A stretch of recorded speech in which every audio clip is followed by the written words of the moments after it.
रहमतुल्लाहि व बरकातुहू। किसी भी तस्वीर या PDF से अगर आपके पास हो और उसकी तहरीर निकालना है मतन में, तो उसका तरीका बिल्कुल आसान है। सबसे पहले आप क्या करेंगे, जो आप निकालना चाह रहे हैं मान लो ये है, तो इसका आप स्क्रीनशॉट ले लें, ठीक है। उसके बाद में आप जाएं, आप गैलरी में आएंगे तो वहाँ भी आपको मिल सकता है गूगल लेंस का ऑप्शन। ये देखें, ये लेंस है ना, यहाँ अगर यहाँ नहीं है तो फिर आप डायरेक्ट जो है गूगल में जाएं आप और यहाँ इस पर क्लिक करें। उसके बाद यहाँ देखें आप, और जो भी आपको लेना है, जितना भी आपको मतलब लेना है उसको सिलेक्ट कर लें।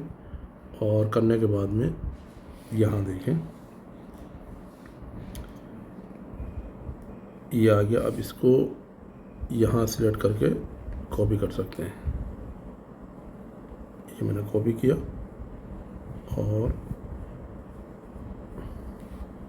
चलिए यहीं मैं दे देता हूँ। ये देखें ये आ गया, बिल्कुल आसान तरीका। इसी तरह से किसी भी पिक्चर है या PDF है, PDF की पहले तस्वीर लेने आप स्क्रीनशॉट, उसके बाद में ये कर लें।